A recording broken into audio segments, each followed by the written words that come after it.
Good evening, friends. We're live again tonight. This is episode 104, and we're going to get right into it and talk about Dogecoin, talk about the greater cryptocurrency market, maybe get into a few of the stocks that we are following and see where this goes. But we're live every night, not necessarily scheduled, but we are live, and we want to welcome you.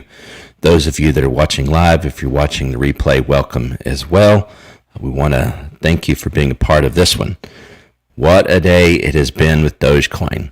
Almost up to 45 cents, I believe, or maybe it did get up to 45 cents, and history was made. I want to talk actually right out of the gate about some history that was made today that is super cool, and it's about the Major League Baseball and Dogecoin. You probably already heard about it, but the Oakland A's, basically the first Major League Baseball team in history to accept Dogecoin for tickets.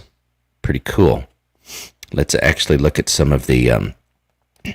So first want to show actually the...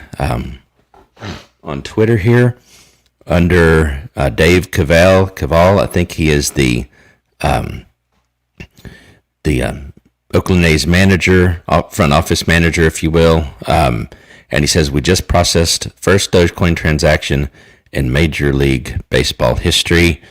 They sold 2 seat pods in the plaza in the infield for 100 Dogecoin. It's actually pretty good. It's like, roughly, depending on, what time, or depending on how, I don't know how they do this. It's through BitPay, and we'll talk about that in a minute. So I'm assuming that they look at the price as of the time of the transaction, and that's how they determine that. That's something I'd really like to find out, but I'm assuming that these two folks here are the two people, the couple that basically created history today with the Oakland A's and Dogecoin. Here is the actual way that I guess they bought them. So they must have gone here to the website, and you put in your first name and all the stuff, and it says, to purchase with Dogecoin, please complete the form below. You will be contacted by a ticketing representative for further details how to process your payment through BitPay. Once processed, tickets will be delivered digitally through the MLB Ballpark app. Now, I'm sure that this will get easier over time, but this is what we continue to talk about with regards to catalysts that are helpful to continue to legitimize Dogecoin as, among other things, a true cryptocurrency that can be used to buy and sell everyday goods and services. We all know we already have the Mavericks, you have the Houston Rockets, you have... we have, what is it else we have? We have jewelry stores, expensive jewelry stores, car dealerships, restaurants, all kinds of merchants coming online accepting Dogecoin. And one of the common denominators there is BitPay. They are the leader in facilitating this. I actually have a BitPay account. You might want to get one. I have a link in the description. And the cool thing about that is you can actually put Dogecoin into there and then use it most places where BitPay is used. The other thing of note is basically when a merchant signs an agreement, if you will, or signs up with BitPay, they're automatically able to use any of the cryptocurrencies that BitPay supports. Dogecoin, of course, Bitcoin, and there's some others, Litecoin and others. But of course, the exciting part is that Dogecoin is a part of that. Here is just one other article. Athletics sell 2 tickets for 100 Dogecoin. First such transaction in MLB history. So again, pretty cool. Let's go ahead and go to the State of the Union, if you will, for cryptocurrencies. The top, we'll just say the top 10 in market cap. Bitcoin obviously at the top at 1 trillion, always there. Bitcoin still kind of struggling to get back up to above 60,000. At one point in time, it had gone down over $2,000. So Bitcoin not really tracking with Ethereum for that matter, or Dogecoin in the micro, at least not today. Ethereum had an incredible day, up as high as 3,400, as low as right under 3,200 and change, but it's been hovering around this 3,300 for quite a while today.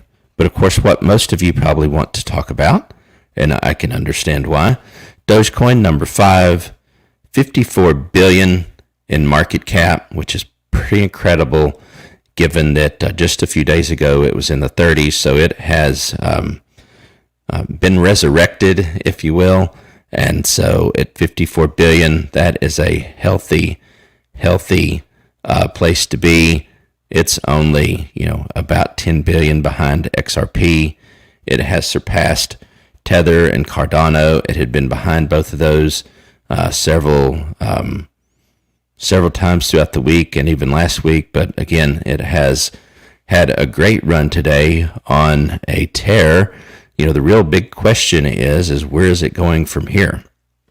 If you're online with me here live, let me know where you think it's going. Obviously, everyone's anticipating May 8th with Elon Musk and his appearance on Saturday Night Live.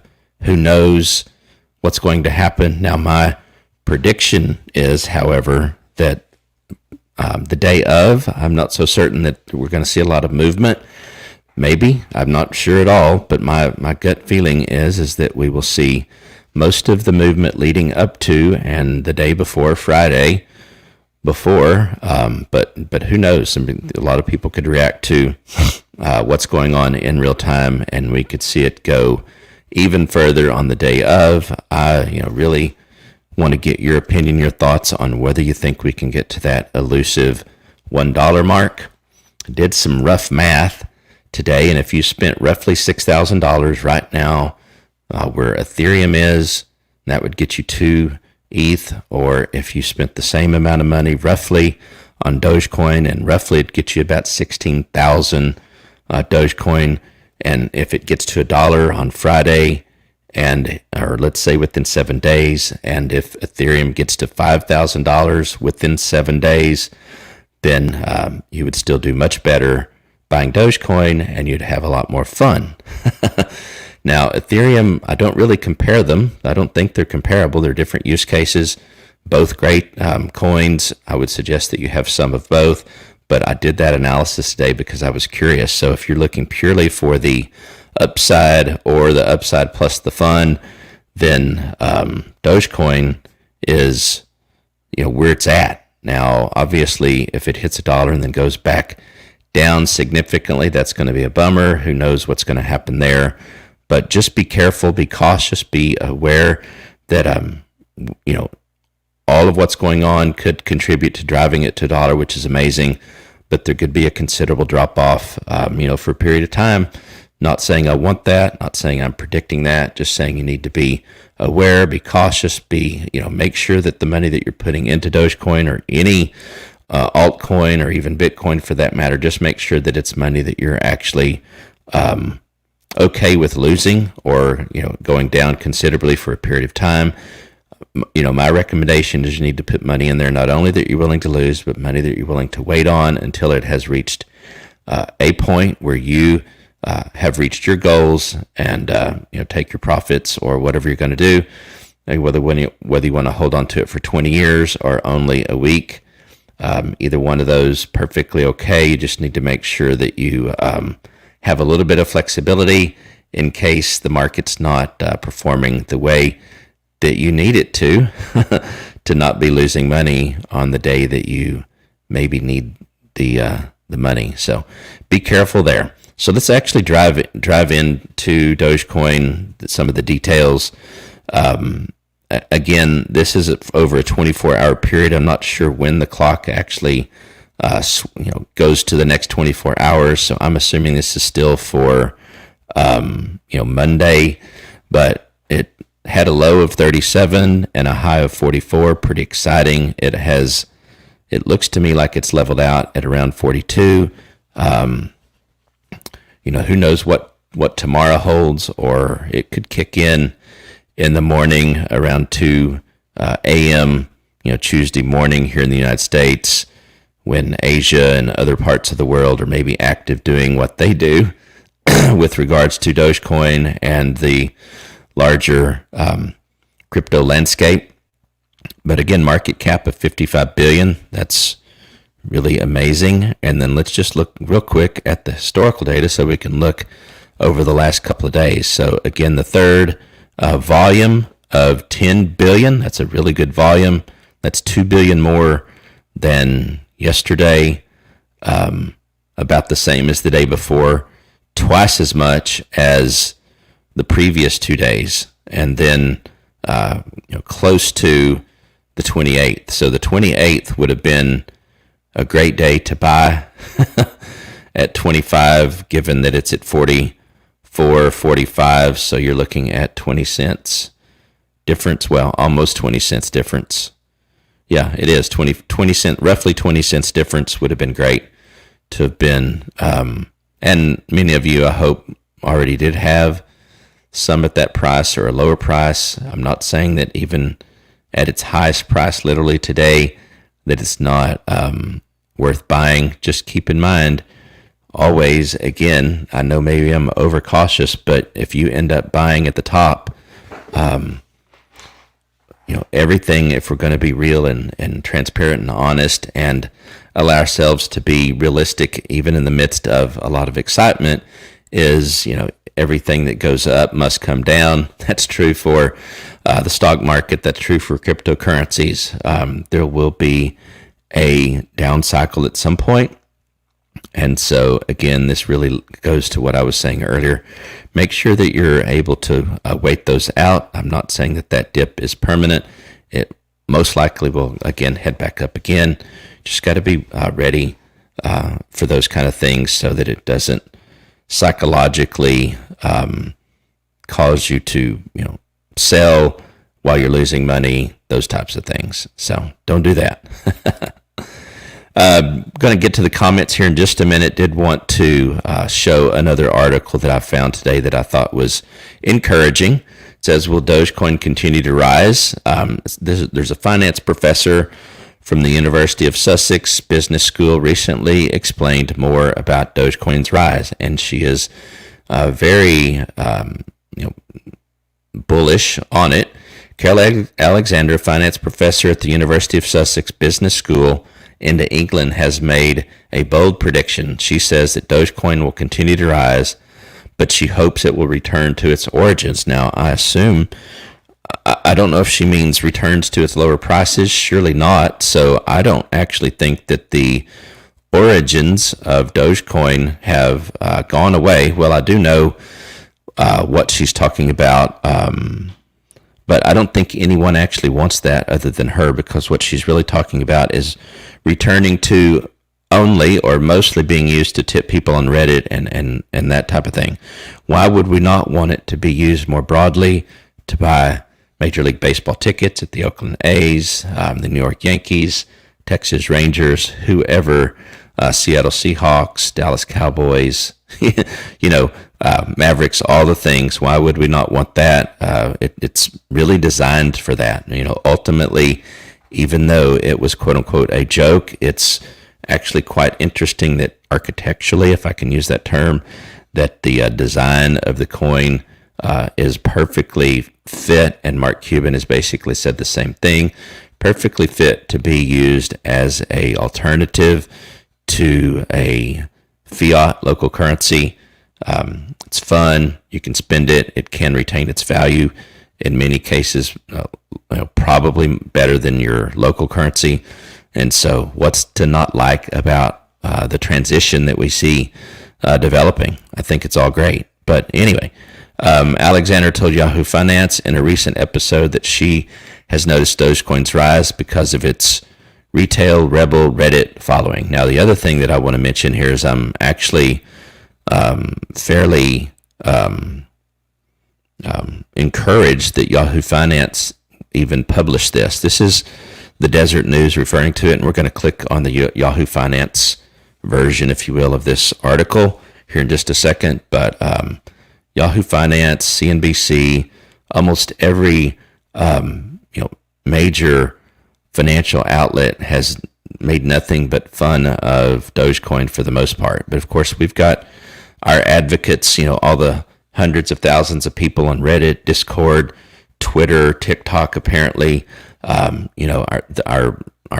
billionaires that love it, like Mark Cuban and Elon Musk. And, there's the thought that Jeff Bezos may jump in, Amazon may jump in, lots of things that could possibly happen. I do want to say, though, we need to, again, be careful with our exuberance, that we don't get too disillusioned by what's realistic, not what's possible. I guess anything's possible, but for example, it's not very realistic that Dogecoin will ever reach 1,000. So let's just be honest. And there are a lot of other coins that you can invest in. Maybe that won't be fun, but you can do that for your for the coins that are going to just appreciate like crazy. But percentage wise, Dogecoin's got still a lot of upside, but it's not going to be $1,000, not likely anyway. So it costs so little that the retail investors can hold a lot of Dogecoins. It has also taken over the rebel role that Bitcoin used to have, and it has the backing of the same Reddit forces that took it on the big institutional investors with GameStop. I think a big thing is, again, with BitPay, making it available to any merchant that wants to basically accept it. That's a big deal, and we're going to see more and more. It seems that there is a beginning to be a trend, especially in sporting with sporting teams, that type of thing. There's a soccer team, I can't remember what it is, I think also allowing Dogecoin to be used, and many athletes and entertainers and influencers and others are starting to basically demand that they get paid in crypto. A lot of them want Bitcoin, Ethereum, some of them, like Taylor Lawrence, getting a portion of that also in Dogecoin. So it is on the rise. There's a lot to be positive about. So let's go back to the comments for a minute and see how things are going. So got quite a few good people on tonight. So Shawn, how's it going? Going good, my friend. Missed you guys last night. I think I went live too early to catch most of you. Doing well, Saturday. Really optimistic about the 8th. Yes, I am as well. Thank you for being here. All my Doge is in Robinhood. Hey, I don't actually think that's a bad thing. They're eventually going to come out with a wallet where you can withdraw and make deposits, and so have the freedom to do what you want to do. And so I'm not concerned at all about that. I'm also assuming that it will continue to be free. So I have all of mine on Robinhood as well, and no big deal to me. Pretty sure it's just two Shanes here. Hey, Shane. Yeah, for sure. Shane, now I'm trying to remember, is this first time are you joining the stream? If it is, want to welcome you either way, but hey, I hope you'll subscribe and turn on the notification and hit that like button, all those things that us YouTubers like to ask, so that we can hopefully get this video out to more people. Pre-recorded. No, it's not pre-recorded. I'm sorry. I'm live, and I kind of was going through my monologue, quote unquote, if you will, and I was not able to look at the comments while I'm live. I use StreamYard, and I love the tool. The only thing I don't like about it is I can't see the comments when I'm switched to other screens. That's one of the things that I want to improve on my live stream. But as of 11:33 p.m. Central Standard Time in Texas, I am live.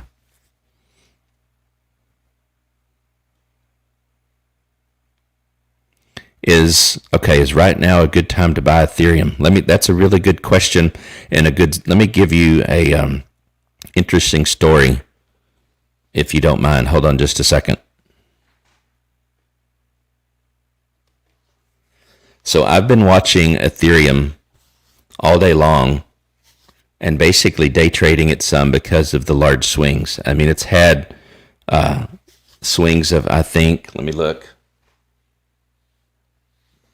Yeah, almost $300. And I've bought and sold it 3 times and made probably about $150 every time on the transaction. Doing it, if nothing else, just to, just kind of experience that. I'm not a regular day trader, but, that's about $400 in a day.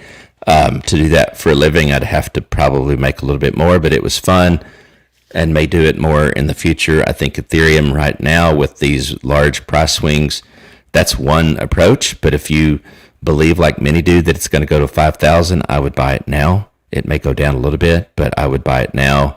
You might want to put in a limit order to buy at 3,200. It's likely to go back down to 3,200. It may not, but I would put in a limit buy to get it at 3,200. Even if it's fractional coins, I would put in the price of 3,200, see where it goes, watch it. If you can stay up for a little while, watch it. And if you're really wanting to get in, maybe you have to do a market order. But it's had a large swing today. Again, I bought into it at a dip 3 different times, so that's probably unusual. I actually went and downloaded a year's worth of Ethereum high, open, high, low, close, and tried to get some sense of the volatility, if you will, within a given day. And, back in May of last year, it wasn't that much, but for the last number of weeks, there's been, anywhere between $100 and again, $300 swing in a day. So there's some possibilities there. But here's the one thing I would say with that, and I'm discovering as well, if you believe it's going to 5,000, you might want to do that for a day. And then my opinion, at least, and again, this is not financial advice, but my opinion or my approach would be to, get it one more time in that valley, if you will, or in the dip, and then hold, right? Because at some point you're going to be just spinning your wheels, because if you made all that money and then you end up having to buy back in with not having kept some, then you really haven't accomplished anything. So make a little money if you want, but then get it and hold on to it. That's what I would do. Yep. So Shawn, I'm curious, what's your dip? Where do you think the dip's going to be? Again, I know that a lot of people are thinking it's maybe even before this week is out going to hit 5,000. So I'm definitely going to keep some of that. And the hardest part now is to decide how much Dogecoin to keep and how much Ethereum to keep. I mean, there's only so much money, right, that we can have in a portfolio. And I think there's something to be said about diversifying between those two some, and maybe some others. I actually had bought a fraction of a Bitcoin the other day just as a temporary holding place for some of my money on Robinhood, waiting to decide where exactly I was going to put it. And thankfully it got back up and I made just a little, and then again today it actually lost some money. So I'm glad I was actually out. I'm glad I was out of Bitcoin today. Dipping below 3K again or what? Hey, Kevin. No crystal ball, but I doubt it, honestly. It's possible, but I doubt it. I don't think, well, eventually maybe, but I don't think this week. I don't think it's going to dip down below 3K.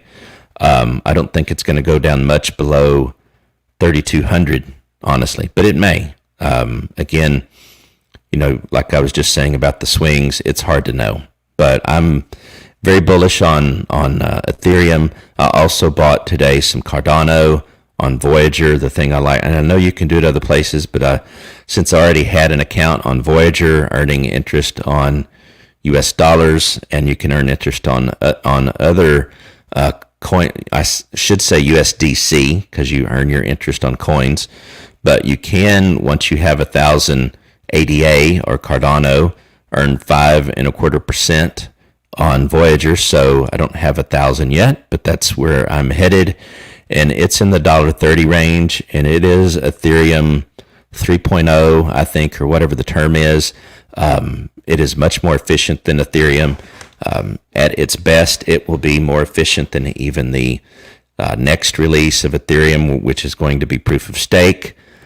Just a lot of good things about Cardano. At some point, it's probably going to be, definitely $10, $100 is in its future. I just don't know when, but now is a good time, in my opinion, to get into that. Yes, I agree. I agree, Shawn. There is. I'm trying to think of the technical term, but there's basically like a undersold, if you will, or oversold analysis that you can do, and Ethereum was hitting it all day long, If you were only following that, you would have stayed out of it because you would have expected a correction. It hasn't happened yet. It may keep the run until it gets to the 5,000 and then some kind of correction. I have no idea, but if you look generally in aggregate at the trajectory, that's such a hard word to say. Ethereum is on its way up. Bitcoin is surely going to recover as well. Bitcoin probably 200,000, eventually 1,000,000. I honestly believe with everything that I know so far that at least owning one Bitcoin, if you can, should be a goal. It's a goal of mine, at least, to at least own one whole Bitcoin, hopefully before it gets to 70,000, because again, it's going to obviously correct over time. But there are those that talk about a super cycle, which is believed. It's believed that we're close to that, if not already in the beginning phases of a Bitcoin super cycle. And again, it would cost you 60,000 to get in, but it's very possible that it's going to get to 1,000,000 one day. There's only ever going to be 21 million of them, and there's already 18 million out there. So in 2040, there'll be no more minting of Bitcoin, and obviously it's already scarce. It's going to become more scarce. More and more institutions are buying it. More and more traditional financial institutions are creating, in essence, ETFs and all kinds of things that are derivatives of Bitcoin. So, we love to talk about Dogecoin here. We will always talk about Dogecoin here, but the reality is the market is more complex than just Dogecoin, and I want to be diversified, and I'm sure most of you do as well. Yep, I agree, Shawn. So that's why I believe that, buy, I would say, you can buy now, or you can wait for a dip, but, you got to define what a dip is to you, because again, I've, at least today, and tomorrow's not, may or may not be a reflection of today, obviously, but I watched it go up to 3,400, back down to 3,200 multiple times. So there's intraday dips, or however that would, or intraday dips. There are dips within the day, and then there are, larger dips. In other words, amongst a number of days. So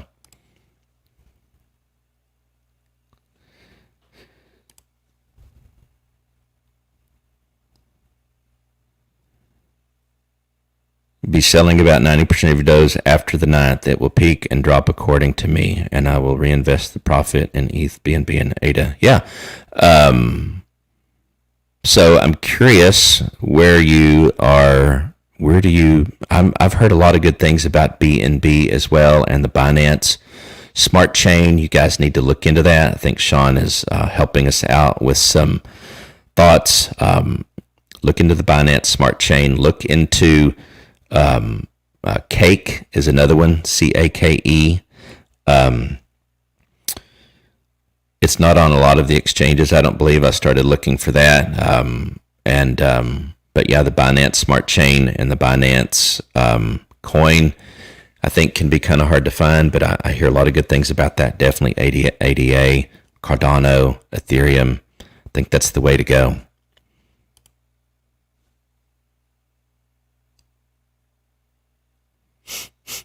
Yep, Shawn, I get it as well. It's I don't think there's anything wrong with getting fractional coins, if you will. But that being said, I think you can't go wrong with the basket that you're putting together. Not at all. Yeah, VeChain as well. I have some VeChain. I've been waiting. I now have some Cardano. I have some Ethereum. I have some Dogecoin. There's a few others, BNB, as you've mentioned. This one called Cake, which is I think the coin that's basically being used by a up and coming NFT. The thing is, and you may or may not know this, and I have a video on NFTs and talking about it. It is a big thing, but the Ethereum network right now, and with the gas charges and with the speed and all that, it's actually fairly expensive to sell a piece of digital art on the Ethereum blockchain. And some of these artists are actually losing money, from what I understand. But they're kind of getting established with it. But there are some alternatives that are better, cheaper, all of that. So this is not, or it can be about just the meme culture and all of that, but it also can certainly be a lot more than that. You can spend a lot more time learning, growing. That's what we want to do, at least on this channel.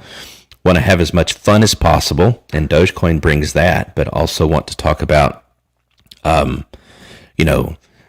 some of these projects that have real world applications beyond Dogecoin, with regards to a substitute, potentially an alternative for buying goods and services every day, and a certain amount of maybe a capital appreciation. But again, a lot of these other coins, tokens, projects, have some pretty compelling stories behind them, and are likely to do some really amazing things. You might have heard today, and I won't remember his name, but one of the co-founders of Ethereum today became the youngest ever cryptocurrency billionaire. He's not the youngest ever billionaire, but 27 today, he basically became a billionaire with the run up that we all saw today on Ethereum. So pretty cool. VeChain looks insane. Great prospect. The projects look so promising. Yes, I agree. I've watched a number of videos, so I highly encourage anyone watching this, whether you're live, whether you're watching the replay, spend some time. We'll in the days ahead offer either some links to some things that are already out there, or maybe cover it in more depth ourselves. But it's still at a price that's obtainable. It's still at a price that you can accumulate enough that it could mean it could be significant for you in the years ahead.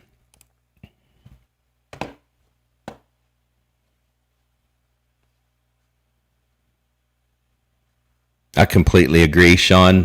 They're just the leaders right now, and I think some of that is FOMO, fear of missing out. I completely agree.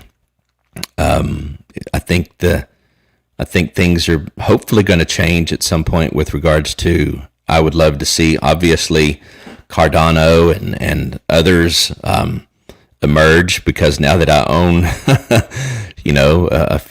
a good number of coins, I would love to see some of that, some of those dollars being pumped into something that I have some money in. So Aaron, thanks for joining. I think this may be your first time to be on the live stream, so I want to welcome you. I hope you'll subscribe and turn on notifications. And if you've been here before, forgive me for not recognizing, but nonetheless, I'm so glad you're here. I'm new to the crypto markets. Can you tell me 3 good investment books? Wow. I don't read books on crypto, or I haven't yet, honestly. I do a lot of, there's just so much on the internet. I'll actually try to maybe do a little research on some to refer you to, but I don't actually know. I mean, I started honestly in March, really getting deep and heavy on this, and I've jumped in with all feet, all hands, everything. I'm invested in Dogecoin, as you've heard me talk, and maybe you came in late, but another one called VeChain or VET, Ethereum. We were just talking about how, and Shawn was kind of saying how crazy it is that it's so high and that it could even get to 5,000, maybe even 10,000. It does seem outrageous given the fact that it's so inefficient in so many ways, but it's the leader. They have real things working on it, so they get the benefit of the doubt on that. But Cardano, ADA is the symbol. Will probably catch up at some point.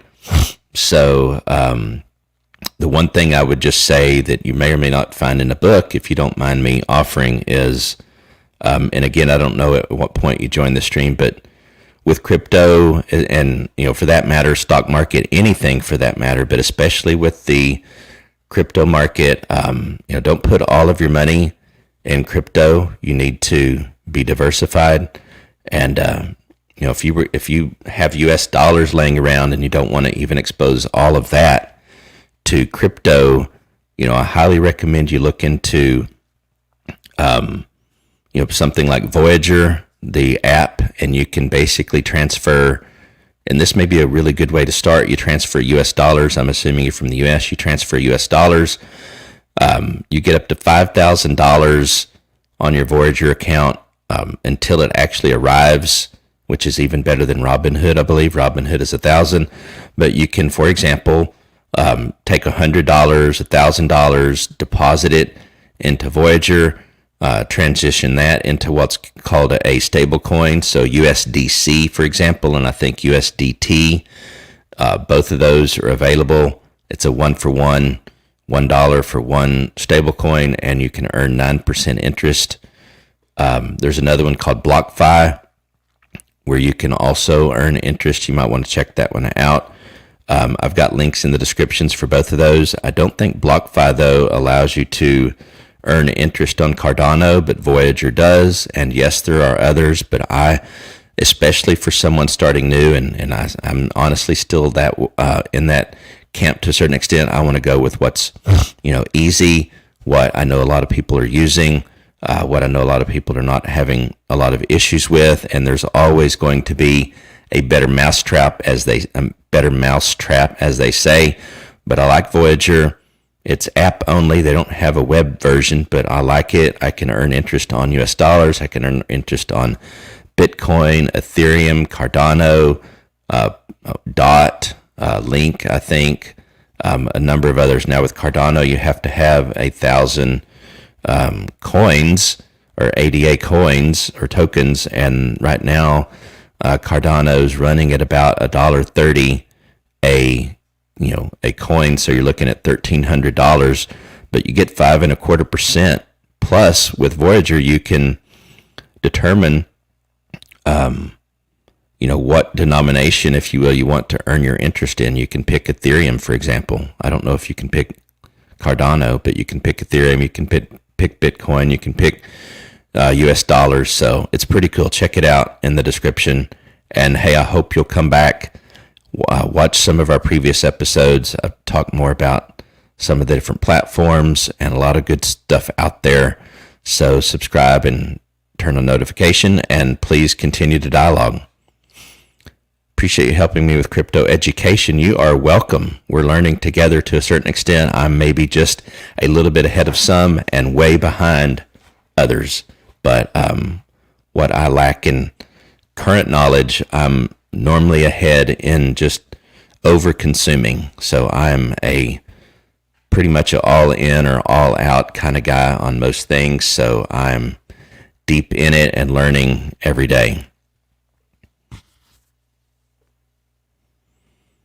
Yep, Shawn. I mean, I can't say enough about what I think the upward potential is. I've watched, and I got to get better about memorizing some of the names, but the the primary founder of Cardano that came from Ethereum, he was already a billionaire before he, I think, started Cardano from I guess what he had in Ethereum and stuff. He still probably has Ethereum coins, I'm sure, but or maybe not. But anyway, he's a billionaire already, and I'm just really impressed with what when I watch him present. Now there are those that think that at times he's maybe a little brash and all of that. I've not really seen a lot of that dialogue that goes back and forth at times, maybe. But I think that they've got a lot of steam about to come rolling through, for sure. Only doing this.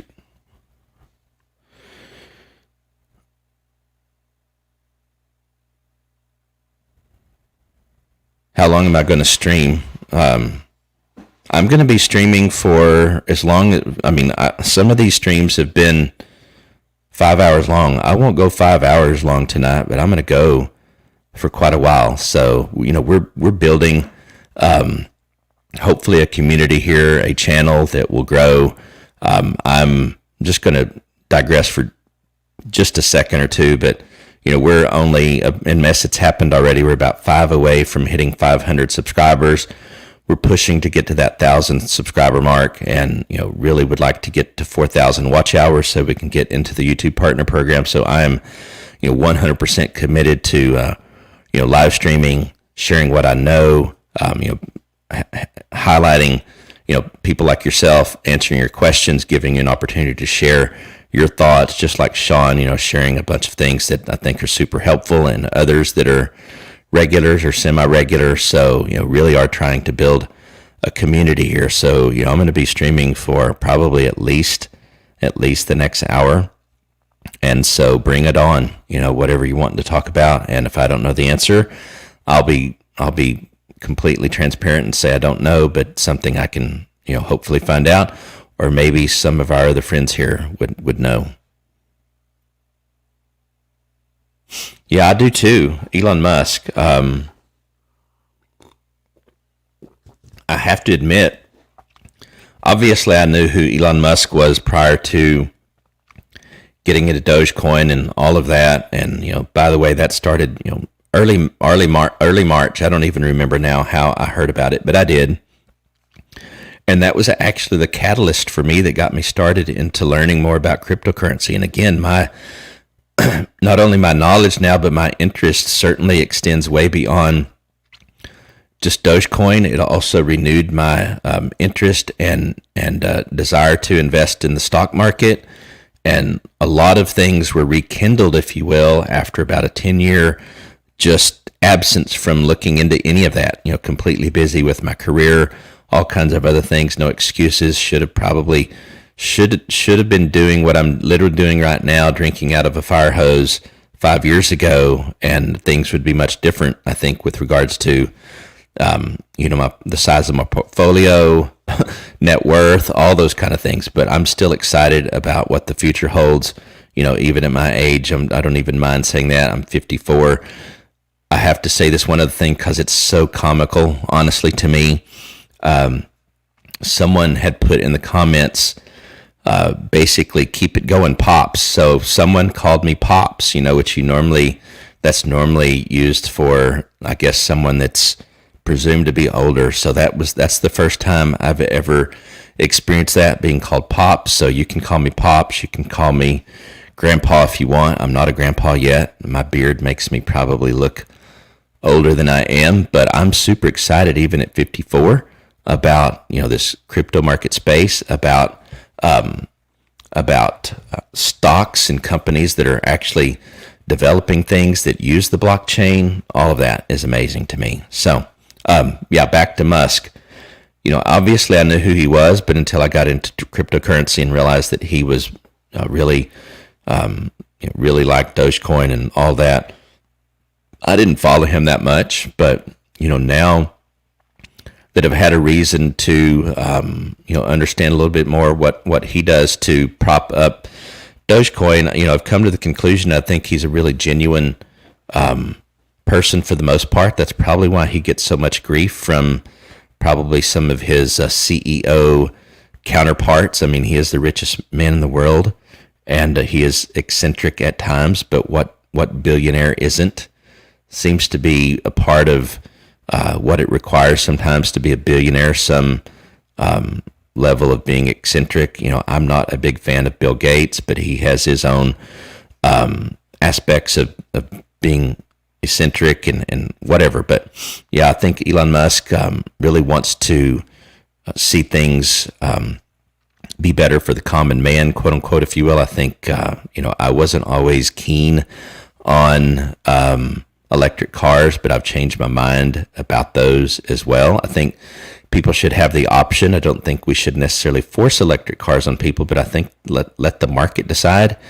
And the market is already deciding, right? I think that the minute that electric cars, and then we'll get back to Dogecoin, and you guys can drive this discussion some, but the minute that we got to the point, and Tesla was the ones that I think really helped us do that, once we got to the point where electric cars could perform to the same level as a gas car or even better with regards to speed, acceleration, all those kinds of things. And, once they got to the point where you could go 500 miles or so, even 300 miles on one charge, then for many that disdain for electric car or that negative mindset towards electric car, I think went out the window. And that's what happened to me as well. NIO, we'll talk about stocks for a minute, I think is another EV company that you should look at. We'll pull up the chart here in a minute. I typically talk a little bit about NIO on these live streams. Tesla, of course, has been experiencing some downward pressure on its stock. It'll obviously go back up at some point. Maybe a good time to buy at least fractional shares of Tesla. And any kind of company that has battery technology that's used in EV, that's going to be helpful as well.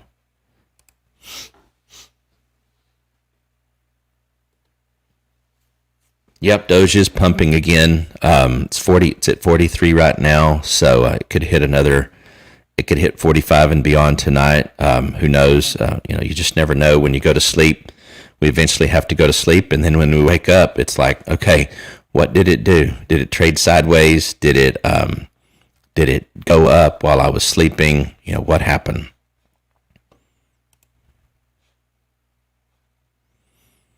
Wanted to pull up another article real quick that I thought was good, and I had talked about this in a previous live stream, I think, but we got a new audience. And again, we talk about, well, no, I didn't talk about this in a previous stream because this is dated May 3rd today. So Dogecoin inside the meme that transformed into a real cryptocurrency. Elon Musk calls himself the Doge father, but here's how Dogecoin got its start. Okay, we're not going to necessarily go through all of the history of this, but I have talked in previous episodes about, back in 2014, that a NASCAR driver basically ended up branding their car with Dogecoin on it and all that. So that was pretty cool, but that was, way back in the day. And then it turns out this guy's son on a completely different team decided to do Dogecoin on their car as well, the 99 car, as it turns out. To overwhelming, okay, let's see here. He surveys this, below him, a tremendous crowd, the overwhelming blare of engines hurling around at tremendous speeds. The 98 Moon Rocket, a high-performance racing car. Okay. Let's see here. Yep, this is the story of Dogecoin, the joke that became too real for its own good. So there's a picture of the car. And let's see what we talk, so we know about all that. Okay, well, I think that's the basic thing. Really what I want to point out here, just showing that, you can search the internet any day and find just all kinds of references to Dogecoin more and more.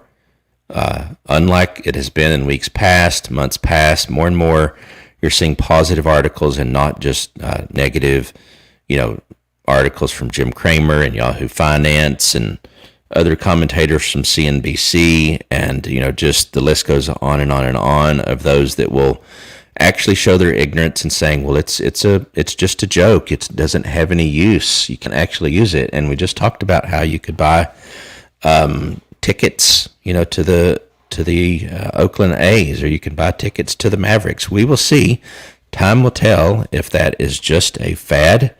That's up to the people, though, whether it becomes a fad or not. And, I'm going to assume that people are going to continue to have fun with this, especially if it continues to hold a certain amount of value, can appreciate. I've talked about this in previous live streams. I got my first tip with Dogecoin, a few days ago, and that when it came through, it was worth about almost $20, and when I looked the other day, it was worth $25. I've not looked today, but it's probably worth maybe almost $30, something like that. And so that's really cool, right? If it never goes beyond $1, I've heard a lot of people say that and I think it was the co-founder of Dogecoin that tweeted today, hey, if it only ever stays at $1, there's going to be a lot of people that are going to want to keep it. So, I think it's still got a lot of room to grow and, bring in, again, well, I have another, I think, really good example of what could happen. This Coinbase effect, or I'll call it the Coinbase effect. Coinbase, for those that don't know, is basically a cryptocurrency exchange. I think it's maybe the largest one that's at least based in the United States. Binance is, I think, by far bigger than any of the others. Binance, however, is at least headquartered in China. There is a Binance US, but a lot of, well, I shouldn't say a lot, but I know a number of states here in the United States cannot use Binance, even Binance USA or Binance.us. I live in Texas. I can't. But with Robinhood, Voyager, some of the others, that offer free, trades, then, Kraken and KuCoin and Binance and some of those others with, transaction fees, they really become irrelevant except for the person that's trading a lot or wants to do maybe staking or pool staking, some of those other more advanced kinds of things. But there's actually easier ways to even do that where you don't have to worry so much about, just all the complications. I'm still trying to figure out KuCoin. I think that it's a good platform, but I'm still trying to figure out how I fund it. It's just not very intuitive. OKCoin is another one that I want to look at. They spent a lot of time promoting Dogecoin here the other day on a Twitter, whatever Twitter's basically their answer to Clubhouse is, Twitter Spaces. They spent 2 hours literally talking with different people, a few influencers on there talking about Dogecoin. They were very open to embracing Dogecoin even more, even offering Dogecoin as a incentive instead of Bitcoin, for those that maybe wanted to take advantage of their promotion but get that promotional crypto in Dogecoin instead of Bitcoin, all those kinds of things, even so far as to putting a big Dogecoin banner possibly on some bridge in the Bay Area, all those kind of things. Etoro, I think it's called Etoro. I'm going to look it up, but Etoro also announced, I think it was literally today, Etoro, that they were going to accept Dogecoin. And if I find it, I'm going to bring it up. But Webull, did not too long ago. Robinhood, of course. Voyager, you can get it on there now. OKCoin, Etoro. I was expecting to see. Okay, here we go. Here's one. So eToro Exchange adds Dogecoin due to the client demand. Oh, and I got off track. I'm going to talk about the Coinbase effect here in just a minute. And I'm not going to read all of this, but Dogecoin, and so this was literally today. eToro said that adding Dogecoin to the cryptocurrencies traded on exchange due to client demand. Etoro has 20 million users, so that's potentially 20 million new possible Dogecoin consumers. Now, I think a lot of people, obviously, that are in this cryptocurrency space or ecosystem as consumers, obviously probably have multiple accounts, are, savvy enough to go where they need to go to get what they want. It would be nice to have one place to get everything, especially if it was free. But that's not the case. But I have not checked out eToro yet. Again, I know you do have to pay, and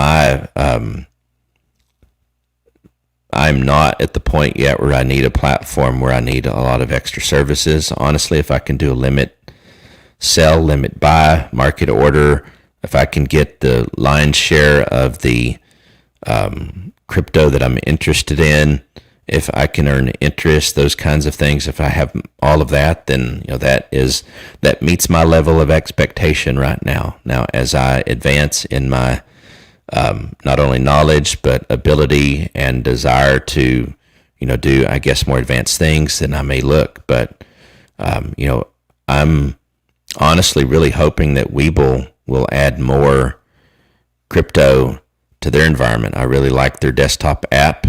I like it a lot. But and I'll show that here real quick for some of our newer folks. But here's Dogecoin, as we were talking about earlier. It is doing really well right now. 44.08 was the high today. Of course, that's, it's midnight now, or 12 in the morning, so it's probably started over at some point. But as you can see, this is the 1 minute, and look at this steady upward move. So that looks really nice. So if you're looking for a dip on Dogecoin, you're going to have to wait. I don't know when it's going to dip again. And again, what is your definition of a dip? It's going to be different for everyone. But here's Ethereum on the actual charts, and maybe I should look at the 30-minute here, just so you can kind of see how things have been going. So, what was this, at around 7 or so, 7 o'clock, and it was as low as, at this point, 29.48. Oh, that's on 5.2 though, sorry. So we're on 5.3, we're technically on 5.4 now. But so, it's been on a steady move upward, but again, you can see these dips here. There was a dip here, another larger dip, I guess, right here, and then now it's working its way back up. There'll likely be another, I'll call them micro dips. I don't know, there's probably a better term, but there's likely going to be another micro dip at some point. But as you can see, 34.61 was is a new all-time high, and that was reached basically yesterday. So Ethereum's done amazing. Now Neo, I'll talk about briefly. A stock, it's got a 52-week high of 67 basically, and it's more than halfway back to that. It's been as low as in recent weeks about 34. I got in with some shares at around 35, I believe. I don't have a ton. I wish I had more. This is very promising when you look at the analyst and the outlook they have for this. Really, really good. Also, Xpeng is a competitor in some ways. In other ways, maybe they're not, but they are another Chinese EV company. I think Neo is maybe seen more as a more luxury type producer. I think you'll see Neo getting into a broader range so that they can also increase their customer base. But just real quick, back to Neo for a minute. I won't click back on it, but Neo's also moving into Norway. Supposedly the largest per capita use of EV anywhere, which is really interesting. Other parts of Europe they're looking to get into, and northern China. Lots of good things about Neo. Just have to look it up some more. Xpeng, they actually have a higher 52-week high, and it's still cheaper than Neo. So this is $10 cheaper. So this has even more upside for those that think that it's going to get back to its 52-week high and then beyond. So there's plenty of consumers, if you will, in China to go around. So Xpeng, Neo, and even Tesla, for that matter, have are going to do good.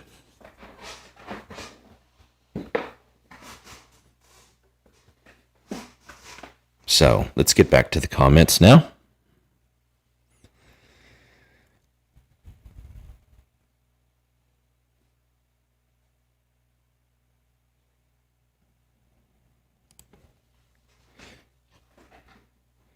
Oh, hey, Aaron, thanks. You've subbed. That's great. Turn on those notifications then. If you haven't clicked on the bell, that's awesome. And if you hit the like button, share this out on Twitter. One other thing, if you want to do all the things, I'll pull up the overlay. You can see up in the top right, Shane Trammel. And I have a link in the description.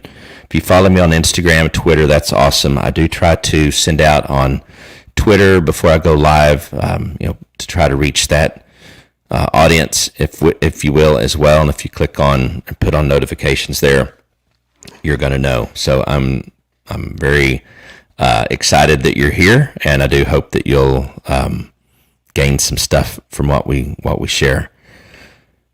Creating really good support. Hey, Drips, how's it going, my friend? I'm not 100% certain if you've been on the stream before, if this is your first time, but I want to welcome you either way, and thanks for being here. Australia, hey, cool, Aaron, that's awesome. What time is it there right now?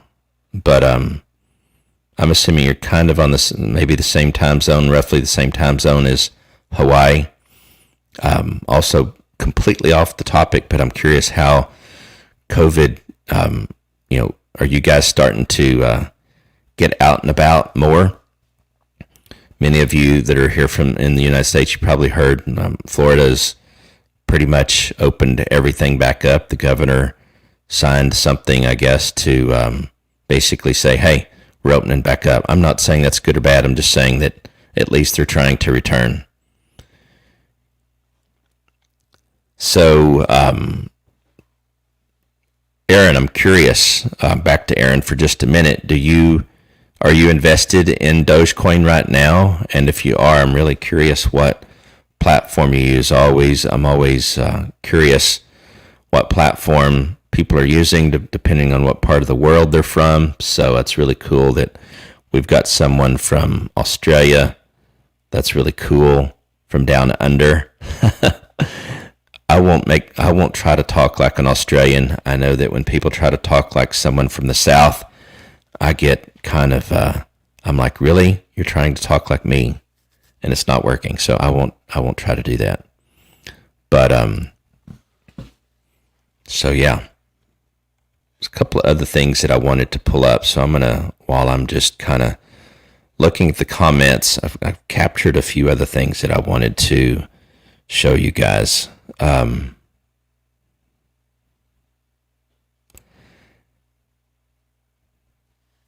So this is an article that I'm pulling up that is from basically, quoting Warren Buffett at their annual meeting that I believe was yesterday. And there's video of him and his second in command, I guess. I don't really remember his name, but, they're acknowledging that the that inflation is substantial. I mean, they're heavily exposed in the construction industry or home building. So they they name one, Clayton Homes. I think they actually have a number of other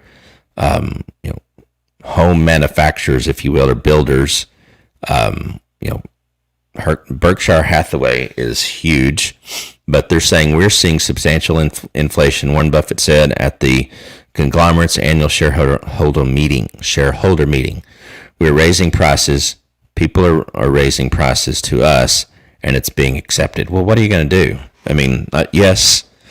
I mean, I think the important part here is that, one of the richest men in the world, he's not the richest man in the world, but one of the richest men in the world is acknowledging here in the U.S. and probably all over the world for that matter, that inflation is a real thing. All the more reason why, many of us are looking into cryptocurrencies. It is one of the best ways to hedge against inflation. You have to be careful about what you invest in, obviously.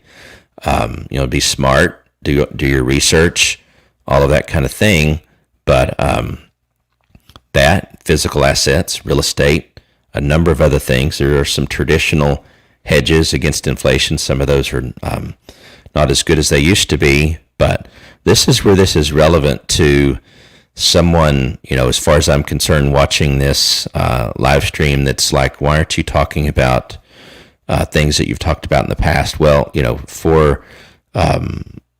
for now, at least, where we're at, we're in serious trouble as a nation with regards to our dollar, with regards to people's finances, all of that kind of thing. So even as a life coach, I think this is very much on the finance side of things. I'm not hyping anything. I don't want you to just go spend all your money doing this, but I do, by way of example, not giving you financial advice, but by way of example, want to show that I'm learning about the space. I'm trying to take it slow. I'm also trying to be diversified in my approach, looking at cryptocurrencies, not buying just everything that's out there. Trying to find those things that are real world. Will have real world products that can solve real world solutions. That have real potential to survive. There's I think 9,000 roughly cryptocurrencies out there, and most of them will not be here a year from now, or they will be so obscure that everyone will forget about them. Not saying that because I want that to happen, but that's the reality. Only a few in a market like this are going to survive. We obviously want to be invested in those that are. And we also, I think, are all interested in protecting our hard-earned dollars in a way where when we get ready to spend them, they haven't lost 15%. So let's play this out for a moment. So Michael Saylor, I think that's his name. Michael Saylor is the CEO of MicroStrategy. It's a lot of people would not know who they are, but MicroStrategy is information technology company for business intelligence, data mining and business warehouse and all that kind of analytics, that type of thing. But he is what they call a maximalist, and he's almost, if not definitely 100%, mostly 100%, if not definitely into Bitcoin. And he, I think, individually has a large percentage of his portfolio in Bitcoin, and his company MicroStrategy, they have 100% converted their treasury instead of dollars into Bitcoin. Now, the thing that people have to understand is at the point that they actually need real dollars, if that's the only thing they can spend and they need to acquire an asset or something along those lines, obviously Bitcoin is very liquid, so they can liquidate. And there are a lot of options to corporations now, institutions like BlockFi and others are innovating. This is a very disruptive market right now. A lot of services, decentralized finance, are taking care of businesses that want to protect their wealth. So the example I was going to give to make it easy, let's say you have $100 and you don't want to spend it for 2 years. You want to set it aside. You want it to grow. Well, if you put it just in the bank, I think actually a good number to use, it's not the number that you'll see published, but a good number to use is a 15% inflation rate. Now, that sounds pretty high. Let's even make it 10. Don't make it 2. It's much more than 2 in real terms. So let's say it's 10. Then, that $100 that you want to spend in 2 years now you basically only have 80 to spend, right? Because if there's 10% inflation per year, you haven't spent any of it, 2 years have gone by, you now basically have 80 instead of 100. That's not the case if you've had that money in Bitcoin, and not only had that money in Bitcoin or Ethereum or Cardano or even Dogecoin for that matter, or a host of others that I'm not going to list all. And especially if you're earning interest on that, either in US dollars or in some other cryptocurrency, you're getting the best of both worlds. So I think you see where this is relevant. This is less about, in my mind, a show or a live stream that's quote unquote only about cryptocurrency. It's really not, but it's heavily based on that because it is one of the best tools available to us with regards to a hedge against inflation, a store of value over a long period of time with regards to Bitcoin. Again, I said this earlier in the stream. I suggest that you heavily consider putting a certain portion of your money into Bitcoin. At some point, I would like to at least have one whole Bitcoin. It's being talked about, with people again that are smarter than me, that have more time than me, that have more resources than me. I always use that phrase, that believe that it's actually plausible that Bitcoin could get to $1 million a coin, $200,000, or 100,000, 200,000, a million at some point in time in your lifetime. Again, there's only going to ever be 21 million of them, and it's being bought up right and left by companies like MicroStrategy, by Tesla, by institutions. How do you think all these companies are offering all these services with Bitcoin? They have to actually own some to be able to do it. They have to have some in reserve and all of that. So we're going to get back to the comments, but I think that this statement by Warren Buffett is really almost like a no duh kind of thing, because I think we all know that inflation is here, and how could it not be here when we're printing money? I had been using the number 40%. I think it's more like 25%, but 25% of all the dollars ever generated, and I don't mean physically necessarily, but the M2 money supply, 25% of so 1/4 of all US dollars that have ever been created, I'll just use the term created, were created in 2020. So, and with, a $1 trillion stimulus, and I think another one, being proposed or coming out, we are in trouble with regards to our dollar and what it's worth. 321. Okay. Stream is delayed for me, and the COVID situation hasn't. Okay, great. Well, I know that's interesting that it's delayed. Maybe it's because it's so far. I wonder how delayed it is. There's normally a 20-second delay, almost always, but I don't know why it's delayed. I hope even though it's delayed, I hope the video quality and the audio quality is coming through good. I hope that part at least is there. So, Aaron, what other kind of questions do you have, my friend?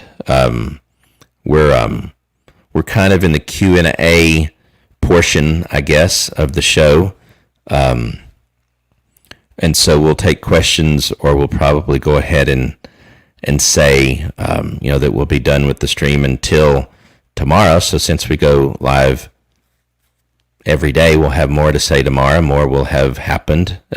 This is a dynamic and ever-changing world that we live in. If you want to be in something that's fast-paced, obviously just get into cryptocurrency, because like I said, I literally bought and sold Ethereum 3 times today. Bought it a dip, sold it at what I thought was a good high point, presuming it would dip again, and then did that 3 times today. So there was quite a bit of volatility with Ethereum today. A lot more than I think you would have found in many others, and a lot more than you would have found had you been doing the same thing this same time last year. So I do want to say one thing that you can do to help us out here. Again, if you haven't subscribed, and if you're watching the replay, please hit the subscribe and the notification, and I would click all so you get all notifications. And also, if you'll go follow me on Twitter at Shawn Trammel and turn on notifications there, then one way or another you're going to find out what we're doing. And then one last thing that I'm going to share is I'm giving away a free watch from Flex Watches, and all you got to do to get on that list is to go to Trammel, so STRAMMEL.com/flex, FLEX. So STRAMMEL.com/flex.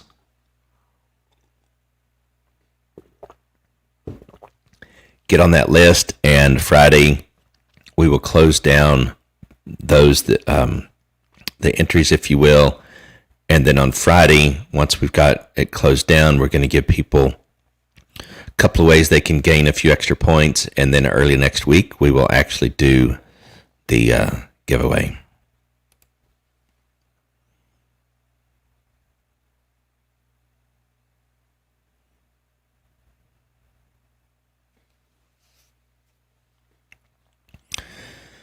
Okay, Aaron, let me see if I'm following you. So first of all, I'm curious what exchange you're on, or what platform are you using? I know that obviously there's the difference between US dollars and Australian dollars. So from a US dollar perspective, it's at 43 cents right now. There's no way to know, honestly, if it's going to take a dip. There's no way to know if it's going to spike up over the night and go to 45 or maybe even 50. So you have to decide, in my opinion at least, you have to decide if you're going to get into the Dogecoin for mid to long term, then I don't think you can necessarily go wrong getting in now. Could you get it a couple of pennies cheaper tomorrow? Possibly, maybe. But, is it going to go to $1? Is it going to go to 50 cents leading up to Elon Musk on the 8th? It's hard to say. What I typically ask people that I'm interacting with here is, what are their goals? Is your long-term goal to, make quote unquote life-changing money, as they say? And if that's the case, then you have to buy enough that when it gets to $1, when it gets to maybe $5, that it does that. Or maybe you just want to have enough to use it at times to buy goods and services. I'd be really curious to find out in Australia if they're starting to take Dogecoin in certain places. Most of the examples that I get are based here in the United States. There is a big hotel chain, for example, that's taking Dogecoin. And again, I think there are some soccer teams maybe, and a few things like that. So I think the traction as far as using it to be able to buy goods and services is not quite as strong yet in Europe and over there in Australia and in the Pacific, that type of thing. But it's possible that it's going to get to $1 by Friday, maybe 65 cents. It's hard to know, but I would say you kind of have to decide if you've got a long-term outlook on this, then just get in, spend what you can spend and then just hold on to it and let it grow.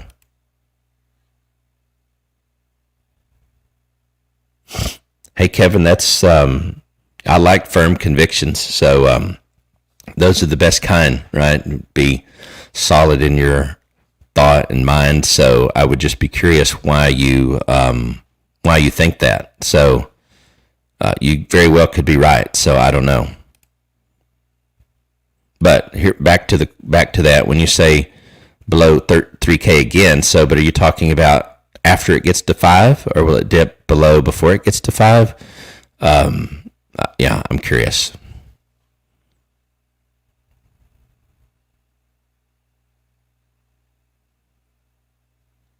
Okay, CoinSpot. I'm not familiar with CoinSpot. I'm going to look it up actually. But do they charge a charge a fee?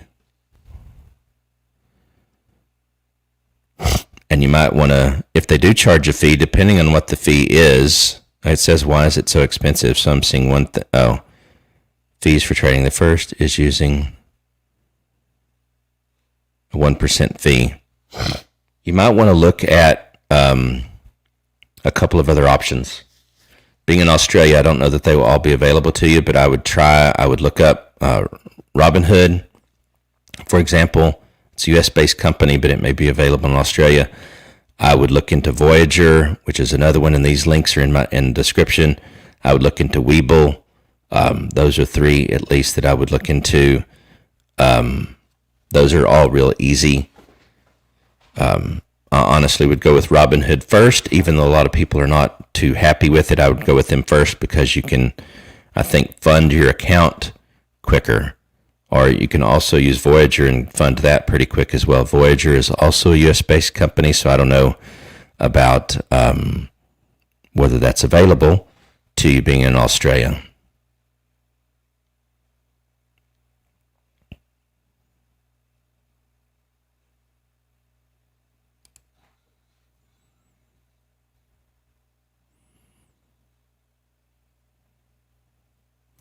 So the problem I have with, it's fine to, anyway, problem I have with using the term consolidation, that typically, I guess, is some presumption that a technical analysis term, and I'm still not convinced that you can apply technical analysis to Dogecoin. By all means, if you're doing it and it's working for you, that's great, whether it's actually really working or just happens to be coincidental. But with the whales and their activity, again, I follow them at times and know that they're very active. I don't know how you can really apply technical analysis only or mostly and make your decisions based off of that. So I think it just depends on when are the whales maybe less active or not active at all, or maybe they happen to be going in one direction and then another. So yeah, I just think that the whales, at least with Dogecoin, and I'm sure they affect some of the other coins as well. I only know Dogecoin because I've taken the time to kind of monitor their activity at times. Haven't over the last couple of days, honestly. But I think if we had what I call normal market conditions, excluding the whales' activities, then I would be perfectly fine with applying technical analysis. But the other thing with reality is technical analysis, I think part of what it does, I know at least statistical forecasting does, is it uses past history as a help. And almost always, let's say with sales forecasting, and not saying it's the same, you want at least 3 years of history. We don't have 3 years of history for Dogecoin that indicates anything normal, right? We had 7 years of a half of a penny or so. And then, there's so many things that trigger Dogecoin moving that are basically in statistical forecasting would be outliers. Things like Elon Musk's tweet. You don't know when he's going to tweet. You don't know how people are going to react to it. You don't know if people are going to react enough that they're able to basically push beyond what the whales are doing. So there's a lot of factors there. So I'm not a big fan of technical analysis on Dogecoin, but if it works for you, I think that's awesome.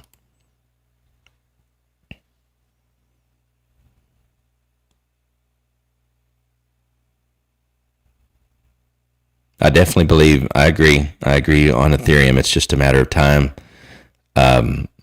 Surely, surely some people are going to be like, why in the world, why is it going up like this? It's just like some stocks that the valuations, do not really align with the fundamentals of the company, but, some of that's emotion, some of that's fear of missing out, excuse me, all those kind of psychological factors that are definitely in play, even with Ethereum for that matter.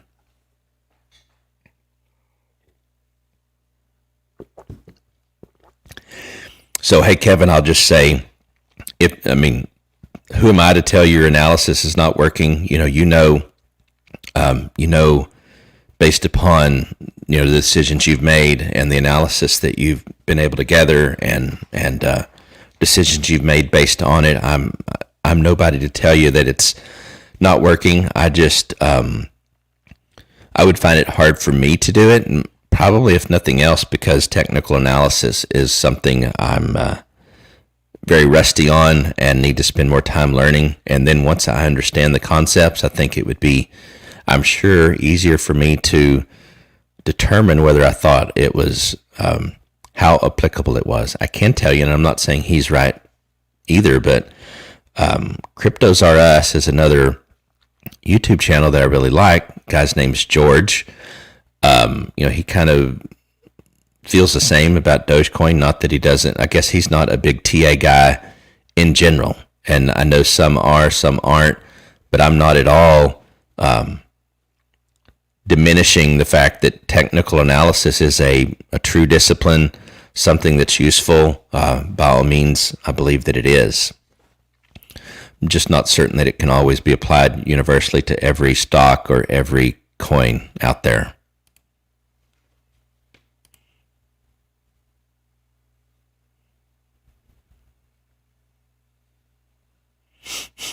So Kevin, yeah, in one sense, right, for someone that wants to get Ethereum, that'd be a great dip. Be a great time to buy in more. If it does that, you're talking almost, being able to, for, in a sense, if it's at 3,000, anyway, yeah, you can buy more, have more. You got a better, you can dollar cost average, a lot of different things. So, I'm always happy, honestly, to see a dip, especially if my strategy is to hold, because that allows me to dollar cost average, allows me to get more. Then that means, obviously, at some day in the future, that's more money in the bag at some point. So.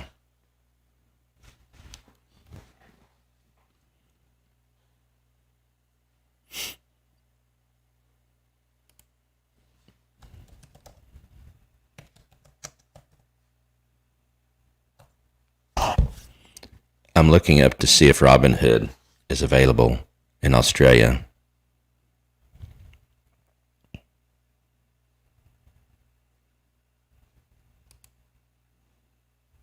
No, it's not available in Australia. Well, that's a shame, but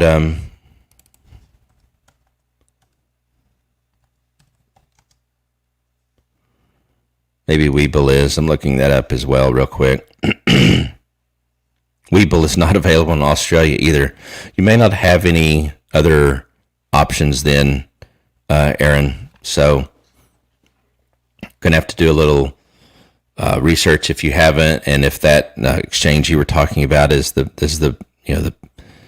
best one available, then it's just what you're going to have to use. So, we have the same kind of thing here in the United States with regards to some of the ones that are not available to us.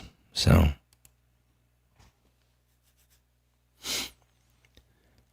We're approaching the hour and 30-minute mark, so we're probably going to go ahead and say good night, but do want to ask you to come back tomorrow and would also like to find out what you come back, watch some of the previous episodes if you haven't, and let me know what you'd like to talk about, what either questions you have or just information, knowledge that you want to share. Again, what we're trying to do here is build a community. You want to have a dialogue, not a monologue, as they say. But I do appreciate you joining tonight, and want to say come back tomorrow. So until tomorrow, have a good one. All right. Good night.